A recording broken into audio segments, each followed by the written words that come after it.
Հարևանուհին օգտվելով տղամարդու ծանր հոգեկան առողջության վիճակից ավելի քան 15 տարի շահագործել է վերջինիս։ Բնակարանը դարձնելով հավաբուն, իսկ տղամարդու նպաստն ու մնացած դրամական միջոցները յուրացրել է։ Հայաստանի Հանրապետության քննչական կոմիտեի Լոռու մարզային քննչական վարչությունում իրականացվող նախաքննության արդյունքում ի հայտ են եկել անձի կողմից անօգնական վիճակում գտնվող թրաֆիքինգի եւ շահագործման հանցագործության հատկանիշներ։ Նախաքննության պարզվել է, որ 65-ամյա հարևանուհին տեղեկացված լինելով 70-ամյա տղամարդու անօգնական վիճակի մասին, վերջինիս հոգեկան առողջության հետ կապված խնդիրների առկայության մասին շուրջ 10 տարի շարունակ դիտավորյալ եւ համակարգված շահագործել է նրան։ Կինը տղամարդուն դուրս է բերել բնակարանից եւ տեղափոխել կենցաղային վատ պայմաններ ունեցող կից կառուցված շինություն, ապահովելով միայն ապրուստի նվազագույն պայմաններ։ Միաժամանակ տղամարդուն պատկանող բնակարանը օգտագործել է որպես հավանոց եւ անձնական իրերի պահեստարան, բնակարանի մուտքի վրա տեղադրելով առանձին փական, որի բանալին պահել է իր մոտ, զրկելով տղամարդուն իր իսկ բնակարանից օգտվելու հնարավորությունից։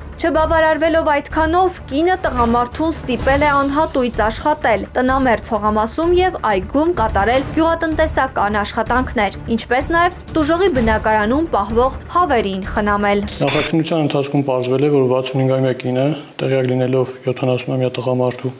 անօգնական վիճակում լինելու մասին, վերջին շուրջ 10 տարվա ընթացքում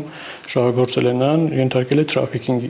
Մասնավորապես մեղադրյալը տուժողին հանել է իր բնակարանից, բնակարանը դարձնելով եւ օգտագործելով որպես հավանոց, դրա վրա կախել է առանձին կախովի կողպեկ, որի բանալին պահել է իր մոտ, ապրուստի նվազագույն պայմաններ ապահովել տուժողի համար, իսկ տուժողը ստիպված է եղել աշխատել եւ պահել նրա հավերին իր իսկ բնակարանում։ Կինը ապօրինաբար տիրացել է նաեւ տուժողի պետական աջակցության համապատասխան ծրագրերով հատկացվող կենսաթոշակին եւ հաշմանդամության նպաստին։ Ստեղծված պայմաններում տուժողը ստիպված է եղել իր նվազագույն կենսապահովումը իրականացնելու նպատակով զբաղվել մուրացկանությամբ։ 65-ամյա տղամարդը իր ապրուստը հոգալու նպատակով ստիպված է եղել կատարել մուրացկանություն, ստիպված է եղել աղբանոցից հավաքել արխեր իր բնականը ջրուցելու նպատակով։ Վերոգրյալ փաստական հանգամանքները բավարար հիմք են հանդիսացել կնոջ նկատմամբ հանրային քրեական հետապնդում հարուցելու համար։ Մեղադրյալի նկատմամբ հարուցվել է հանրային քրեական հետապնդում ՀՀ քրեական օրենսգրքի 189-րդ հոդվածի առաջին մասով,